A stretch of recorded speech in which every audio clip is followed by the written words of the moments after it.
Hello, and thanks for joining me. This video addresses a line of thinking that is prevalent among many Christians, and which, if it becomes the dominant strain of thought among Christians and theists in general, and there is a good chance this has already happened, is the best thing that atheists could realistically hope for, because it gives atheism an undefeatable argument. It all has to do with the idea that there are no atheists, or that there are no inculpable atheists. The exact details differ depending on which Christian you talk to.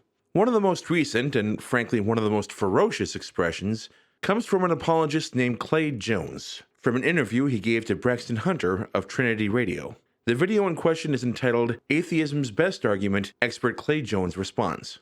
Now I have to go into a digression here because the best argument that they're talking about is the argument from evil, and that's not the argument I'm talking about today, but it is a major interest of mine. Jones's response to the argument from evil is basically this.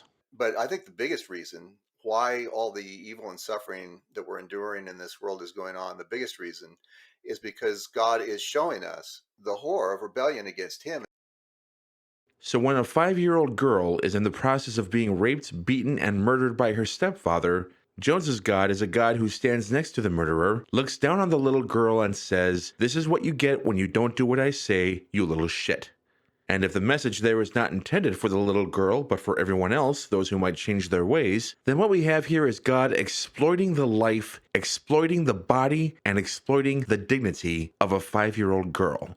God, who could intervene at any moment, chooses instead to use the girl's suffering for the benefit of himself and others. One of the rules about argumentation, one that's never mentioned because it never needs to be mentioned, is that an argument or a response to an argument must pass the sniff test. And this doesn't. There might be a temptation here to invoke the trolley problem. An engineer has to throw a switch so that a runaway trolley will switch tracks and run over one innocent person rather than stay on its current track and run over 5 innocent people. Or maybe a Jack Bauer analogy. Jack Bauer has to kill an innocent person in order to prevent a terrorist attack which will kill millions of people. So the idea is that it's alright that the girl didn't consent to her terrible suffering because it was necessary in order to minimize negative utility. Questions of Christians adopting utilitarianism aside, the problem with such analogies is that they involve antecedent failures. In the case of the trolley, the brakes gave out, and in the case of Jack Bauer, the intelligence community failed to stop the terrorists' plans from getting off the ground. Such analogies are justified, if at all, because those failures happened, they cannot be corrected retroactively, and since we're starting from this point in time and going forward, corrective action must be taken to minimize the overall loss. In other words, to minimize negative utility. But in the case of God exploiting the suffering and death of the little girl, there is no antecedent failure to point to. There can't be. God, by definition,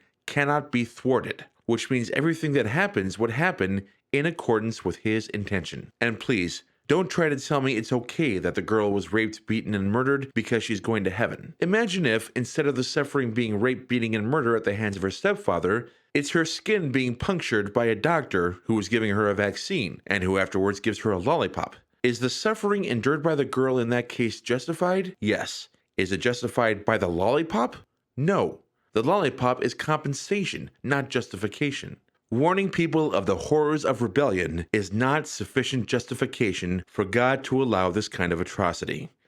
I apologize for the lengthy digression, but it felt weird to let this go unaddressed. The part of the video that I'm really concerned with today is the part expressing the line of thought that I mentioned earlier. The line of thought that gives atheism an argument even more powerful than the argument from evil. Jones expresses it like this.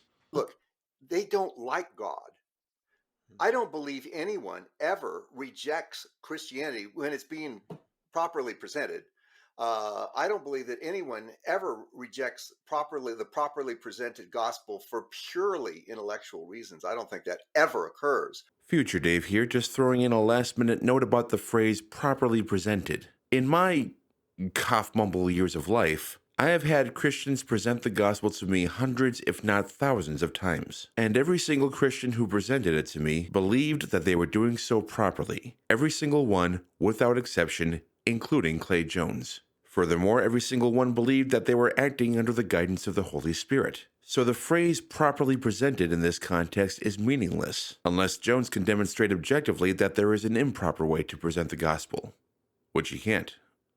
Now, anyone who's watching this, I want you to share this video with as many Christians as you possibly can. I mean, I always want you to share my videos with people. I like it when my channel grows, but in this case, I especially want you to share this video with Christians because I want them to be aware that they're doing this. I want them to be conscious of it because on the one hand, it's something that's going to help destroy evangelical Christianity and other religions who follow suit, but especially Christianity. And on the other hand, when you tell a Christian that they are doing this, their instinctive response will be not to stop doing it, but to double down, to do it even more. They can't help themselves, it seems. It's an itch they just have to scratch. And the more they scratch it, the more they will strengthen atheism.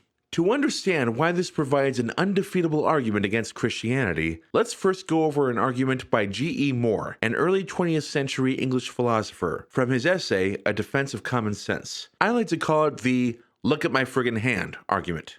It's not actually called that. He never once said, "look at my friggin' hand." That would have been hard to get away with in 1925, but I call it that anyway, because the argument in question, which is actually called the "here is one hand" argument, is intended to refute solipsism, or external world skepticism, and such views, in my opinion, desperately need people to get right in their face. The argument, translated from Moore's terms into mine, goes like this. 1.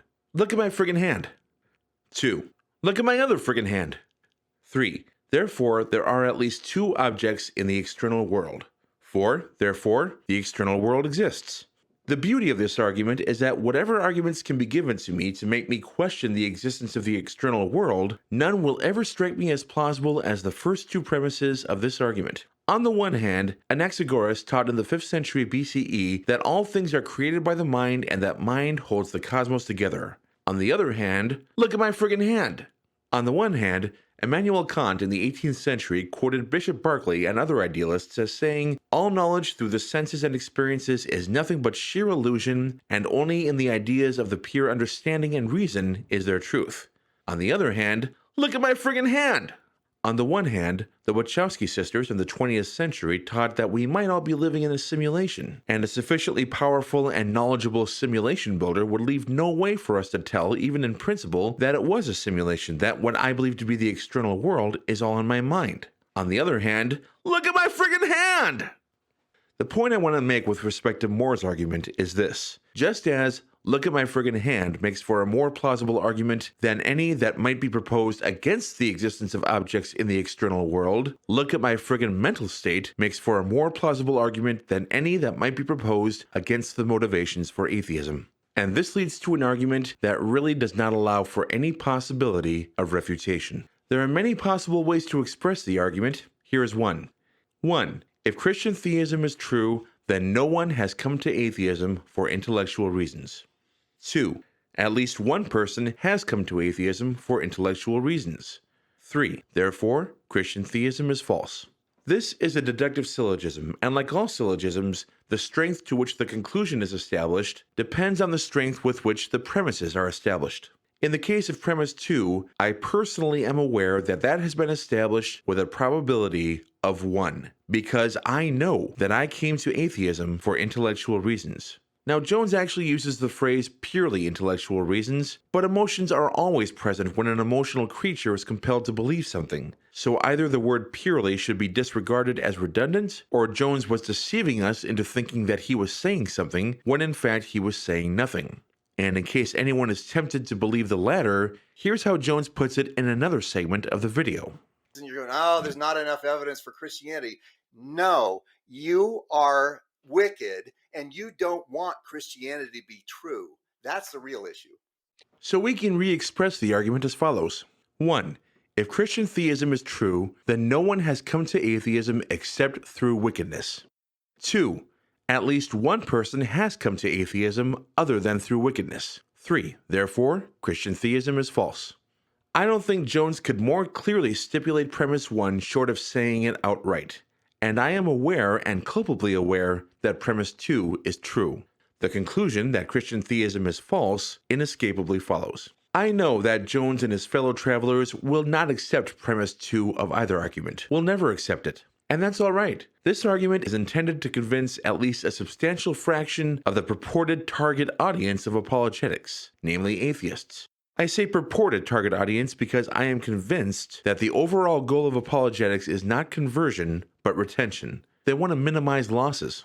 Nonetheless, at least some atheists come to believe that the apologists have good arguments. Inasmuch as the goal of counter-apologetics is to minimize losses as well, nothing beats a deductive argument whose premises can be known with certainty. And that's what these evangelicals give us. When an atheist is aware that they are an atheist or a culpable atheist, and when they become aware that this would not be possible if Christian theism was true, their atheism becomes self-justifying. There is then no chance of their converting or reconverting except for emotional reasons, which we can't do much about. This is not to say that the argument has no effect on evangelical Christians, because it makes them pay a sharp intellectual price for being evangelical Christians. If they accept what people like Jones are saying, then they must also accept that all the empirical evidence for the existence of hundreds of millions of atheists in the world is wrong or misleading. Many evangelicals might be prepared to pay that price if they feel the alternative is to give up evangelism. Many others might find themselves adopting a more liberal theology, but all will be aware that this tension exists, and when combined with other sources of tension, it will likely be enough to turn some Christians into atheists. And so we should spread the word to Christians about this argument, especially to those who are claiming there are no atheists, because as I said, their instinctive reaction will be to double down on this very behavior. They won't be able to help themselves. Just as believing that atheism is the only rational worldview is incredibly tempting for atheists because it gives them a feeling of insurmountable superiority, even though it can be very off-putting to Christians, it is incredibly tempting for Christians to believe that Christianity is the only view to which one can arrive other than through wickedness, or other than through self-deceit. Because again, that gives Christianity a feeling of superiority. It certainly helps that if you look at scriptural passages like Romans 1:20, the one that states all men are without excuse, and if you are committed to the position that all verses in the Bible are correct, then it's hard to know how to interpret that passage except as saying that all humans know, or culpably ought to know, that God exists. But my primary justification for saying that Christians won't be able to help themselves, that they will double down on this behavior when pointed out to them, is admittedly anecdotal. Time and time again in my own quarter century of experience as an atheist, I have seen Christians tell me that I'm not really an atheist or not an inculpable atheist, pointed out to them that this position makes my atheism self-justifying, and then have seen them either insist once again that I'm not actually an atheist, or leave the discussion, wait for a few days or weeks, and then start another discussion with another atheist or group of atheists in which they do the exact same thing, if anything more fiercely. I'm not entirely sure why the idea that there are no atheists, why that particular interpretation of Scripture is so irresistible to Christians. But if I had to take a guess, I think it is because it encourages the idea of the inevitability of Christian victory. To understand why this is a good thing for atheism, look at it from the opposite angle. The scriptures and teachings of Christianity are handed down to us from a chain of contingent historical events. When I say contingent, I simply mean that they didn't have to happen. Christianity did not have to arise, at least in the way it did. So if some cataclysm completely eliminated all knowledge of Christian scripture and teachings, then those would be gone forever. There would be no way to get them back except through time travel. By the way, I'm not arguing for atheism in this section, I'm assuming it. I'm looking at what follows from the truth of it. By contrast, the observations and lines of thought that lead to non-belief are simply part of the universe and part of the human condition. Anyone can make these observations. Anyone can follow these lines of thought. And that's why if a dominant religion did succeed in exterminating or converting all atheists, atheism would simply pop up again, inevitably. Imagine a rational person living in the far future when Christianity, Islam, and all of today's religions have been long forgotten, and a new religion, which today has not even been conceived of, now dominates global politics. That person will observe the stars and the galaxies and will read the human genome, but will not find in them the contents of Matthew, Mark, Luke, and John. Instead, she will find a reason to wonder why a theistic God would have made things in exactly that way, and what need there is to suppose that supernatural entities exist. And if and when that person becomes an atheist, she will realize what it is that keeps supernatural religions in existence. She will find others who believe the same, and she will take up the fight, the same fight that we are fighting now, because to borrow a phrase from Cory Doctorow, it's not the kind of fight you win, it's the kind of fight you fight. By contrast, here's what Jones believes. I agree. And now Amen. atheists are going, oh no, that's not true. I have well, at the judgment, that'll all be exposed, and we're going to see. And the underlying idea here is that the judgment is inevitable. Here's how evangelist Graham Gunden expresses the same idea in a recent blog post. We must be full of hope. Hope in the certainty of a Christian victory. Only then can we take courage. No, you're doing it all wrong. Here's how it goes. What? Wait, who let you in here? We must be full of hope. Hope in the certainty of a Christian victory. Only then can we take courage and fight the battle as men and women of courage. With hope of victory in our eyes, we can lose our jobs with courage. We can say goodbye to friends with courage. We can spend our fortunes, our hours, our reputations, and our lives with courage for the sake of a kingdom which cannot fall. We see with the eyes of faith the gates of the enemy crashing down. So we charge at them, knowing that though we be taken out of the fight before we reach them, they will fall nonetheless. Wow. Everything really does sound better in an English accent. Thank you, Skeptic. So what do we take from that video, aside from yet another confirmation that Christianity's martyr complex has gone into hyperdrive? Well, clearly evangelicals like Jones and Gunden believe that this is the kind of fight you win, because they believe they know that Christianity is going to win. They and other evangelicals think that there's going to be Armageddon, a glorious appearing, and then Kingdom Come. And yes, I did rip off the titles of the last 3 Left Behind books. By the way, has anyone seen those books lately? I haven't seen them anywhere. Not on the Kindle shop, not on Audible, not in a traditional bookstore. They just kind of disappeared. Wonder why I used to think they were important. But that still is more or less what evangelicals think is going to happen. Christianity will inevitably win because Christ will inevitably win, and you'll know it's true when you die, which is the equally inevitable argument of those who don't have an argument. But if you're going to win no matter what, if it's not just a certainty, but a metaphysical certainty, then why fight? Why spend your fortunes, reputations, and lives fighting for something that is going to win anyway? Because God told you to?